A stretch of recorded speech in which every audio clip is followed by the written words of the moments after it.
Locked On Hawks, your daily Atlanta Hawks podcast. Part of the Locked On Podcast Network. Your team every day.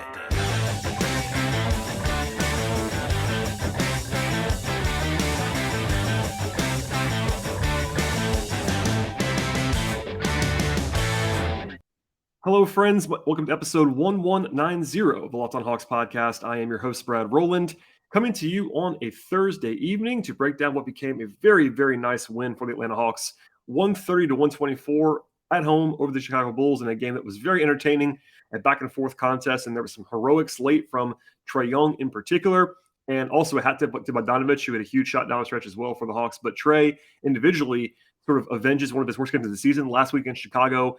And then also the Hawks avoid a season sweep at the hands of the Bulls. They had lost the first three games against Chicago this season, and they had trailed for the majority of the first 2.5 quarters. It was a back and forth kind of game. Two big runs by both teams in the second half. But at the end of this one, it was very tight into the final minutes, and then the Hawks just made more plays down the stretch, and they got the win as a result. With this victory, the Hawks are now 30-32 on the season. We'll come back to that later on in the podcast. But thank you as always for joining us on the show. If you are watching on YouTube, welcome. If you're not watching on YouTube, I would definitely invite you, even if you don't watch us all the time on that platform, it helps me and it helps the podcast greatly to subscribe to the show on the YouTube page. Even if you're not going to watch the show, honestly, it really does help. I'm not a huge video consumer podcast, I have to say, but I'm told by the higher ups that it's very, very important. And if you are noticing this, if you're watching this now, I got a camera, so the quality is a little bit better at this point in time. Still not the best in the world, but I'll do what I can. And at the end of the day, the audio comes first. But we will talk about all kinds of stuff on the podcast. But thank you for listening. As always, thank you for subscribing to the podcast, and we'll dive into the show now. So, pregame wise, as I mentioned a second ago, the Hawks were definitely struggling against the Bulls this year. Worth pointing out that 2 of the 3 losses to Chicago came in December, and they were kind of fueled by replacement players for the Hawks during the COVID absences, that whole stretch of time when the Hawks were just battered by injuries and absences. But still, trying to avoid the sweep there. Nate McMillan acknowledged it after the game. That was something that he at least talked to the team about, not being swept by the Bulls, and they obviously were able to avoid that in this game. Injury-wise, there was a lot going on in this one. Trae Young was questionable, and actually, at least according to McMillan and himself after the game, within the final hour before tip-off, there was some question about whether Trae was going to play. He acknowledged that he was still having some pain in the ankle, so that's something that's not going to just go away on its own right now. But obviously, he was fantastic in the second half of this game and really the entire way. But he was definitely not a lock to play in this spot. Elsewhere, John Collins missed this game with his right foot strain. He was doubtful and then ruled out in the morning on Thursday, his 7th consecutive absence. We'll see on Friday, but I would kind of surprise me if he played in that one as well. Maybe he's getting close. He was on the bench for this one, but was not available, not active. And then Okongwu missed the game with, actually, he had to enter the concussion protocol on Wednesday. And he, of course, left the game on Tuesday in the first half and was ruled out at halftime with a concussion. So people were asking me what the process is there. He has to sort of test out of the protocol, so I can't really give you a timeline. The Hawks wouldn't give you that to you either way, but I'll be surprised if he plays on Friday.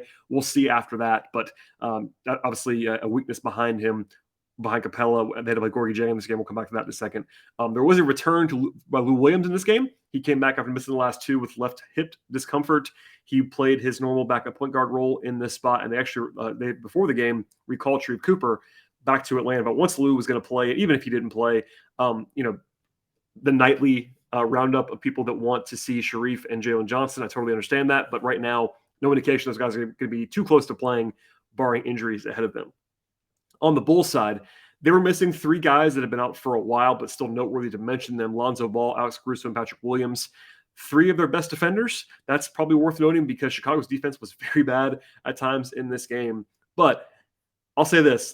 This is a very weird betting game. So BetOnline is the sponsor of this podcast, and they listed the lines in this one in the morning with Trae listed as questionable, Collins as doubtful, Okongwu as out, etc. The Hawks were 4.5-point underdogs at home, in which I mentioned this on Twitter. I was basically saying, look, if Trae doesn't play, that number might even be bigger than 4.5. But if he does, there's no way the Hawks will be 4.5-point underdogs at home with Trae Young playing. And that was the case. So once Trae was ruled in, even with Collins out, the Hawks actually were favored at tip-off. So a 5.5-point move in favor of Atlanta. And I think basically it seemed like whoever set the line originally had the Hawks basically projected to have Trae not play, because otherwise I don't know how they'd be that big of an underdog regardless, the Hawks were small favorites by tip-off and then ended up winning this game in, of course, memorable fashion. So as for the game itself, the Hawks did kind of start a little bit slowly. They had a shot clock violation on the first possession of the game. They were down 7-2. But from there, the offense was basically lights out the entire way. They had 18 points on the first 12 possessions of the game offensively. Good stuff from Herter and Hunter early on, being aggressive. And nice bounce-back game from Hunter in this spot, which was very, very good to see. Capella making an impact as a roll man. He was very good in this game. Trae had 5 assists in the first 6 minutes, but the defense was definitely not its best, particularly early on in this contest. The Bulls were scoring at will throughout this one, and the Hawks were down by 6 points, even though they were really scoring very effectively. Kind of ironically, Capella led the entire game in scoring in a game that featured Trae Young and DeMar DeRozan and Zach LaVine. It was Capella finishing around the rim early on that was leading the way there, but rotationally, it was kind of what you expect for the Hawks. A 9-man group with the 9th guy being Gorgui Dieng. It was Bogdanovich. It was DeLon Wright. It was, of course, and Dieng off the bench. And then you get into Lou as the 9th, sort of the last guy to come in, but certainly the 8th man in terms of the overall roles. I was kind of surprised by this, but on Tuesday, it seemed like they kind of intentionally did not play Gorgui Dieng and Danilo Gallinari together after Okongwu left the game. And I agree with that. I think defensively, it's almost untenable to play Dieng and Gallinari together. Dieng's not a terrible defender, but he's not the most fleet-of-foot guy in the world, and he's not Capella by any means as an anchor. And then you have such sort of a lack of foot speed, athleticism on the perimeter, etc. It worked a little bit on offense with those two guys. They do complement each other well. They have some nice passing chops, but without Capella on the floor, there was just no roll threat. So there was a lot of spacing, a lot of pick and pop stuff from the two bigs. And Trae played the entire first quarter, actually, for Atlanta. They were going to put Lou in at the end of the quarter, and then Nate pulled him back when the Hawks got a stop, and then they had the ball on offense at the very end. So they left Trae in there, which is probably the right thing to do. But the Hawks were down by 9 late in the first and down 6 at the end of the first period, despite scoring at a high level. And Chicago made 7 threes in the first quarter of this game. That was half of their output for the entire game. And honestly, they got a lot of good looks. I'll be the first to tell you that they shot over their head. They were 7 of 11 from 3 in the first quarter, and actually 50+% from the entire game. But that's not going to be sustainable. But I have to note that the Bulls got a lot of open shots, and they don't take a lot of threes overall. In fact, they're dead last in the league in attempts from 3-point range, but they made a lot of them in this game, which kind of made life hard on the Hawks in the first half.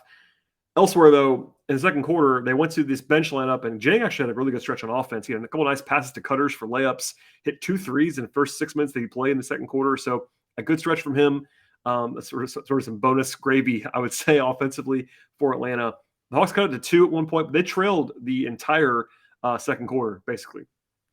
They brought Trae and Capella back together, which I like, kind of pairing those guys together, because Trae's really the only guy that can unlock Capella's role skills of the guys who are available. Lou is more of a pick and pop kind of plotter, whereas Trae gets downhill. And then Capella also is the only guy right now with Collins and Okongwu unavailable that can actually dive to the rim. So having those guys play together and complement each other made a lot of sense. They did that in both halves, which I was sort of encouraged by. They closed the half and the entire game later on small with Bogey instead of Gallo. Not a huge surprise there. They play Hunter a lot at the 4 in this one. They were down between like 2 and 7 points the entire end of the second quarter, of like the last 8 minutes, kind of back and forth stuff. But the Hawks were down by 7 at the half.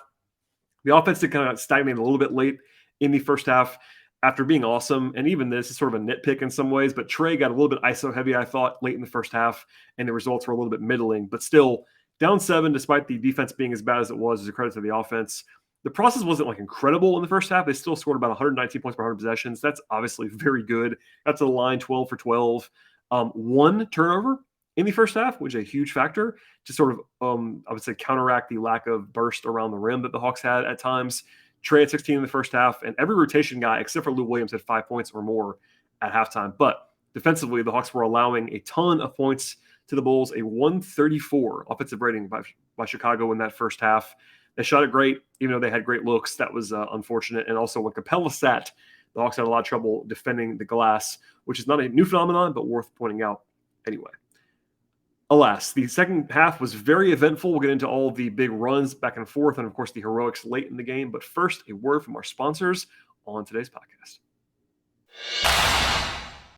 Football is not happening for a while, but Basketball is running at full steam in both pro and college hoops, and with all the latest odds, totals, player props, futures, exotics, and much more, BetOnline.net is the number one spot for all of your sports betting needs. Beyond that, BetOnline remains the best spot for all the sports scores, the podcasts, and the news that you need this season. And of course, it's not just basketball. BetOnline has a full slate of offerings from BetOnline. Really has the source for hockey and boxing and UFC, auto racing, golf, tennis, soccer, baseball, entertainment bets, horse racing odds, and every prop that you can possibly think of. Head to BetOnline right now. Use mobile device right now to learn more about all the trends in the action today at betonline.net. BetOnline, where the game starts. All right, in the second half, not great early on. They were actually down by 10 early in the third quarter, but then they had their first run and really their biggest extended run of the entire game. It was a 16-4 push by the Hawks to go from down 10 to up by 2. A nice drive by DeAndre Hunter for a good, decisive sort of dunk on the baseline. And they got the line after that. Herter and Trae hit threes, and the Hawks took their first lead. It was 18-17 in the first quarter. They had some mojo going at that stage. Trae had a nice behind-the-back pass to Herter for a layup in transition. Herter got a very funny shooter's bounce on a corner three, which kind of hit the rim, went up way high, and then fell in. Kind of one of those moments where you think it's your night when that shot drops. And then Gallo made a three as well to force Chicago into a timeout. And overall, it was a 30-10 run by Atlanta to go from down 10 to up 10 in like 7 minutes. Like, it's pretty fast. All that happened. The Hawks were very hot to start the second half from the floor and hit 4 threes in that stretch. But then almost on cue, the Bulls answered with a 12-0 run of their own to take the lead again. And from that stage, it was back and forth, really the entire game from that point. But it was kind of wild to see that swing from back and forth early in that third quarter. They did sort of stabilize things late in the third quarter, and they won the quarter by 5. But it was a roller coaster for sure. The Bulls shot 66% from the floor. The Hawks forced 5 turnovers. The Hawks did score very well in that period, and the Hawks had about a 127 offensive rating at the end of the third quarter. Early in the fourth, it was not fantastic. Lou had a bad turnover that led to a quick 3 and a timeout by McMillan, and then Hunter had a bad turnover as well. And the Bulls pulled ahead. Their biggest lead of the second half, at least outside of the first minute of the second half, was an 11-4 run. Early in the fourth, it was actually a 27-8 overall run when you go back to that 12-0 run that Chicago had. And the Hawks were down by 9 early in the fourth. They ended up closing, the Hawks did, with a small group, as mentioned before, with Bogey. That worked out very well. Trae got going. That was the biggest reason why the Hawks were able to turn this game around. He had 7 points and an assist to Capella within about 2 minutes to go from down 9 to down by 2. That was the first sort of salvo from him. And then Bogey hit 2 threes that were huge. One of them gave the Hawks the lead immediately with about 5.5 minutes to go. That was a big shot. The Bulls did answer from there, but Trae had a pull-up 3 to tie it. I would qualify that as a superstar shot, and there are a bunch of those in this game from Trae. Back and forth from there for a little while, but the Hawks were tied with 3 minutes to go. DeRozan misses a jumper. That was kind of a rare occurrence from him. He's usually been just ridiculous in these late-game situations this year. And then Hunter, though, gets to the line. And he actually had a good night at the office, but he missed both free throws. That was a bad moment from him. But the Hawks got off his rebound, kick it out to Bogdanovic, who has a good look at a 3 and misses it. And actually on that possession earlier, Capella tried to save, and actually did, sky up to save a pass from Trae that was way too high. I kind of can't believe that he caught it, but ended up not mattering because it was empty possession. But they forced DeRozan into another miss, but Vucevic tips it in. So the Hawks are down by 2 with 2 to go. But then Trae takes over from there along with Bogdanovic. So Trae gets in the middle on the first possession there, down by 2. The Bulls collapse on him because he's so good. He finds Bogdanovic in the corner, open shot, buries it for the lead. Then DeRozan travels. So again, DeRozan, who's been ridiculous this year, has 2 misses in a row and then a traveling violation. And then Trae hits another 3 with about 1:12 to go. And the Hawks go from down 2 to up 4 in less than a minute. With about 1:12 to go, Hawks up by 4. Timeout by the Bulls. They come out of that. Kobe White gets a good look in the corner. Not a great look, but a good look. It was actually a great closeout by Herter, who I thought was very good defensively in this game, kind of flying around, doing all the little things that you would ask him to do defensively. And then White hit the side of the backboard on a pretty good look in the left corner. That led to the knockout blow of the night for me. Trae hits a step-back 3 on the right side. Not over when that ball goes through the rim, but in my mind, it was over. Like, that was when that shot fell, the Hawks are up by 7. It's a 9-0 run in an instant. And Trae just makes huge shot after huge shot. So in the end, the last 6 minutes, Trae hits 3 threes, Bogey hits 2 threes, and those, that accounts for 15 points in 6 minutes. That kind of speaks for itself. And that kind of explains all of what transpired. But from there, it wasn't like over, but the Bulls never really made a run, and the Hawks escape with the victory. One note here, the Hawks scored 74 points in the second half of this game, including 40 in the fourth quarter. That is the season high for points in a second half and in a fourth quarter for the Hawks this year. So it took a lot for the Hawks to win the game. Season highs in fourth quarter scoring and second half scoring against a good team. Notable, but they did it, and they pulled out the win. It was 74-61 in the second half. A lot of defense played the entire game. It is worth pointing out, and I try not to focus on this a lot on this podcast, the Bulls are bad defensively with their current personnel. They're 25th in the league in defense since January 1st, and without Lonzo Ball and Alex Caruso, they have been really bad all year long. So there's a little bit of a small asterisk there, but the Hawks still just lit them up. Trae was fantastic. We'll come back to that in a second. But the Hawks offensively, a 135 offensive rating in this game. That is uber elite by any description. They shot 52% from the floor. That's obviously excellent. They took 43 point attempts. I love to see that. People that listen to this podcast for a long time will know that I think the Hawks don't take enough threes in general for their personnel, but they were 18 of 40. That's 45%. Trae took 9. Bogey took 10. 4+ from Gallinari, Hunter, Herter, and Jang. They were bombing away, and that was effective in this game. Also, they got to the line for 24 of 28. And the big thing there, not only was that boosted your efficiency, that's above average mark for the Hawks, both in percentage and attempts, they also held the Bulls to 7 attempts at the line. So the Hawks were 21 more free throw attempts than the Bulls did.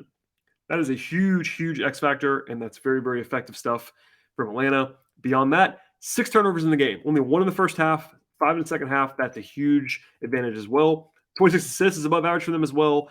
So great ratios, great shooting. All the numbers are fantastic. Only okay on the offensive glass if you want to find one little small thing. But even then, that wasn't too bad. And they just took advantage of the Bulls the entire game, shot-making wise. There was the star stuff from Trae, but Bogey's been the number 2 option for a while. He was very good in this game. Herter was good. Hunter had some good moments. Capella finished around the rim. Just a balanced effort. Obviously, Trae at the top of it, but the Hawks, even with a slow – by the way, the Hawks played a slow pace in this game in terms of possessions, and they scored 130 points. That combination does not usually happen, but it happened in this spot. Defensively, not quite as great. Obviously, they give up about a 128 defensive rating in this one. That's more than you would want. The Bulls are very good on offense. They're top 5 in the league. They have a bunch of shot making in the mid range in particular, and they made their threes in this game. The Hawks did, I think, allow them way too many open shots, particularly corner threes. There were some breakdowns defensively. I thought it was better in the second half, and that even with the numbers, that they were still sky high in points allowed. But I thought the Hawks did sort of shore things up. And down the stretch, DeRozan had some uncharacteristic misses and turnovers, but the Hawks were in his face. They were contesting. They didn't have any high-profile breakdowns in the final minutes, which is huge. They rebounded well in the second half with and without Capella, which is good to see. And they didn't let DeRozan just kind of put them away. And I mentioned it before, but again, I want to emphasize this. They held the Bulls to 7 free throw attempts. And one of the Hawks, the Hawks are bad defensively this year. That's not a secret by any means. But the two things that the Hawks are pretty good at least solidly good at on defense this year, are rebounding. They're at least slightly above average, and they're best at free throw prevention, I should say. And that was the number one key to the defense in this game. Not that it was great, but it was enough. 7 attempts, and they forced 14 turnovers. And when you win the turnover battle by 8 and the free throw battle by 21, that is winning on the margins, as they say. And that was effective in this game. So overall, we'll come back to this in a second with the player evaluations, but truly an inspired offensive effort, even when you adjust for the bad opponent defense by the Bulls. The Hawks were really, really good on offense in this one, led by Trae, of course. And the defensively, they did just enough. It wasn't pretty. The Hawks still have to be better than this defensively to get where they have to go, or where they want to go this season. But overall, they did enough, and they managed to escape with the victory. All right, before we get to the player evaluation portion of this podcast, a word from our sponsors on the show. With so many makes and models in the auto world these days, it's now impossible, basically, for your local chain store to stock all the car and truck parts that you could possibly need. And even if they had them all, do you really want to deal with the people behind the counter that ask you all these pointless questions and choose only the brand that they actually want to sell you from the warehouse. Instead, you have access to rockauto.com at home and in your pocket, and that's a much better option. Why spend more for the same parts at a chain store or a dealership when you can order them online at rockauto.com? Rockauto.com is a family business. They have been serving customers for more than 20 years at this point in time, and Rock Auto's prices are reliably low for each and every customer. They have absolutely everything that you could possibly need for your car or your truck, including brake parts, tail lamps, motor oil, and even carpet. Check out the website right now at rockauto.com to see all the parts available for your car or your truck. And from there, write Locked On in the box that asks you how you heard about rockauto.com so they know that we sent you to them. Amazing selection, reliable low prices, all the parts your car will ever need, rockauto.com. All right, and we'll dive in now to the player evaluations. And if you hear some background noise, my apologies. There's an alarm going off somewhere, but I aim to please, and I'll get you the podcast as fast as possible. So hopefully that's not too distracting. Or hopefully they don't even hear it at all. We'll see. But we'll keep going here. On the player side, lots of positives. That's obviously not a huge surprise when you factor in what transpired here, but a lot of positives in this one. I thought Lou Williams was just okay. I think he had more energy than usual. He hasn't played a ton recently, and I think he looked like himself for the most part. Just didn't have a shot making. Only 3 points on 5 shooting possessions for Lou, but he was not too bad. DeLon Wright was on the floor for some of the bad runs by Chicago, but I thought he was okay individually. 4 points, 2 assists, a steal, 3 rebounds. Did some DeLon Wright stuff. Gorgui Dieng defensively was not particularly good, but made the 2 shots from 3 in the first half. Had two nice assists. Obviously not the greatest long-term fit between him and Gallo in that front court, but it worked out okay enough. Although the Hawks were minus 13 when Gorgui played in the game, so not great necessarily. The star off the bench was Bogdanovic, as it's been for a while now. I keep saying this, but it's been like 5+ weeks since he returned. He's been really, really good in that sample size. But he had 20 points on 16 shot attempts, 16 shooting possessions, I should say, in this game. 5 of 13 from the floor, 4 of 10 from 3. I love him taking 10 3-point attempts. Got to the line for 6 attempts as well. Had 2 blocks, had 2 assists, 4 rebounds. He was the secondary playmaker for the Hawks in this game. The 2 big shots late, and lots of positives for Bogey. He's been really good recently. It's been a nice key for the Hawks, winning more than they lose in the last month and a half or so. To the starters, and a lot of positives here as well. The one guy who I would say was not a huge plus was Gallinari, but he was okay. 11 points, 5 rebounds. At least took some usage when the bench unit was on the floor. That was good to see from him. But the other 4 guys were all, I think, above average to even better than that. So DeAndre Hunter, I thought was really, really bad on Tuesday and said as much, but he was good and a positive factor in this game. That was great to see him sort of bounce back. He was more aggressive on offense, taking the ball to the rim. That was good to see. He took 9 2-point attempts, was 5 of 9 on those, 2 of 4 from 3. Did have the 2 missed free throws late in the game, and that didn't really burn them too much. And then defensively, he did his job. He was in DeRozan's face the whole game. He didn't just shut him down or anything like that, but I think he did a good job on DeRozan. And it was a plus night from DeAndre that he definitely needed. He's been shaky for a while now, but he sort of broke out of that stuff a little bit in this one, which the Hawks definitely needed to have happen. Herter, I thought, was quite good as well. Plus 22, 17 points, 2 assists, steal, and a block. 7 of 13 from the floor, 2 of 6 from 3. Another guy who played good defense in this one. He was good on Levine. He was active, making rotations. Not a shutdown guy by any means, but I thought it was a good night for him overall, both ends of the floor. He was aggressive in hunting his own shot more than usual. That's good to see from him. I thought he played well. Capella was excellent, I thought. 12 points, 11 rebounds, had 3 assists, no turnovers, plus 19, only had 2 fouls, made all 5 shots on the floor, made both free throw attempts in this game. Just obviously a super low usage game on offense, but didn't need to be anything more than that. He finished effectively around the rim. He was dunking everything, trying to be in attack mode. He outplayed Vucevic. Vucevic had some nice moments in the first half, but Capella was much better in the second half than Vucevic was. And I kind of had to laugh down the stretch. The Bulls kind of ran a straight post up for Vucevic with 5 minutes to go against Capella, and there was just no way that was going to work. And Capella just stonewalled him in the way that he can. He was quite good in this one. Not a huge surprise. He's been really good for a while, actually, in my opinion, but we'll leave that there. So, last thing, Trae Young was fantastic. 39 points, 13 assists. That speaks for itself, but he was very efficient as well. Only 4 of 9 on 2s, but 7 of 9 from 3 and 10 of 10 from the free throw line. That is very, very solid. He had one of his worst games of the season against Chicago about a week plus ago after the break. And he obviously had that in his mind. He mentioned it after the game. It was not a moment that I was too worried about because Trae is obviously a superstar, but he hit multiple superstar shots in this one. put the game away, put it on his back at times.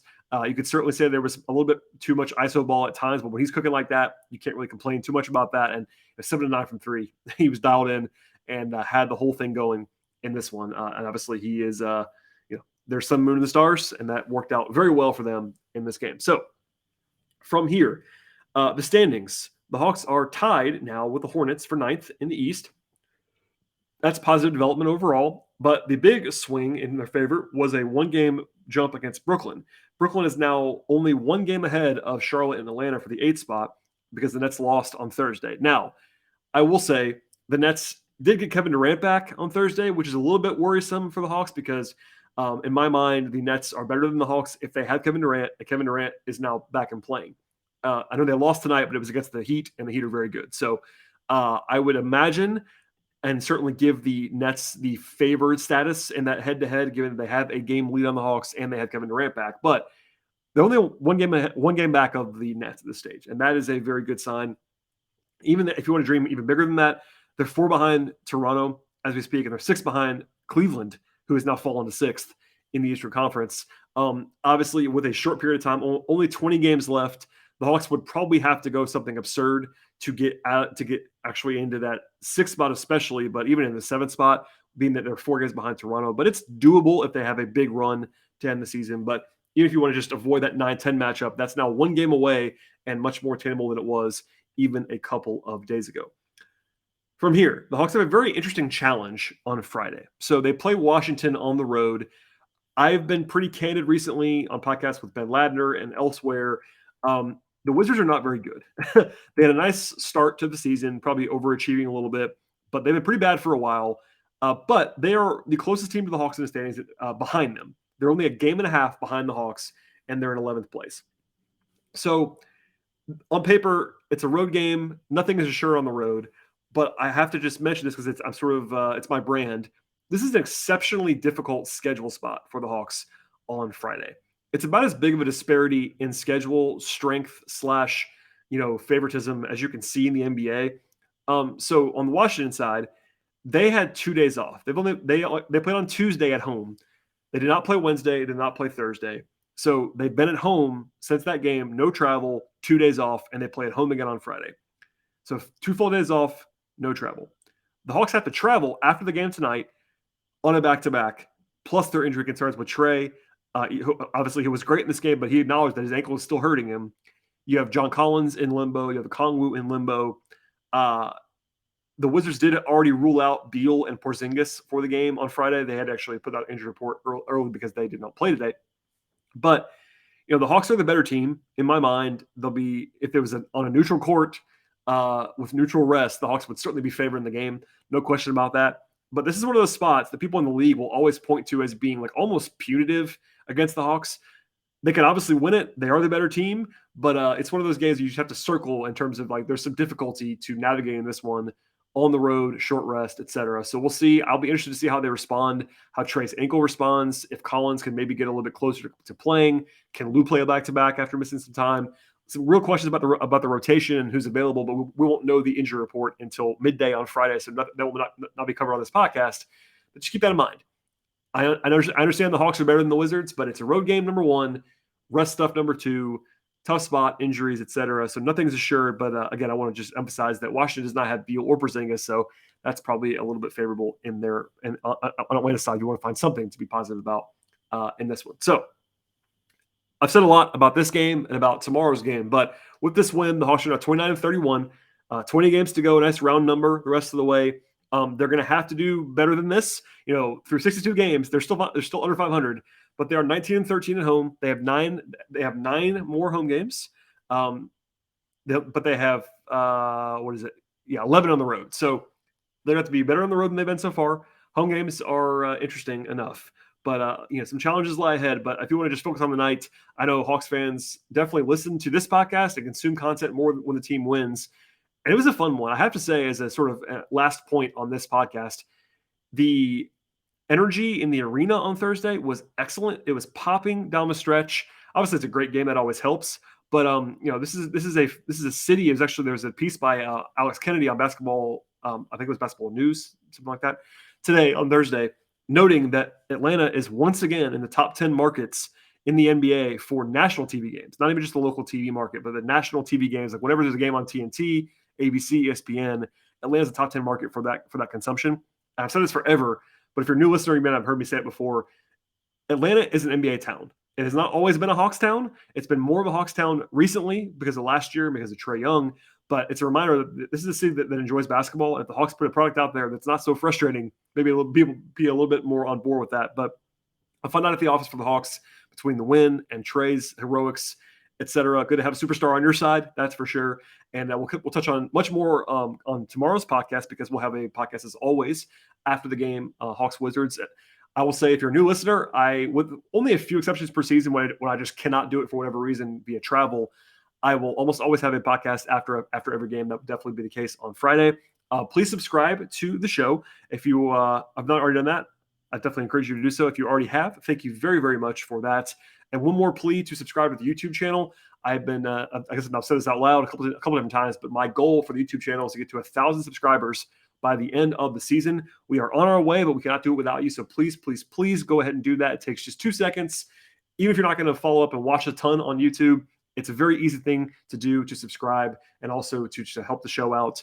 And if you're more of an audio person, leave 5-star feedback on Apple Podcasts or Spotify, or if you like to listen to shows, ratings, reviews, all that stuff is very, very helpful as well. Follow the show on Twitter at Locked On Hawks. Follow me on Twitter if you would like to, at BT Rowland.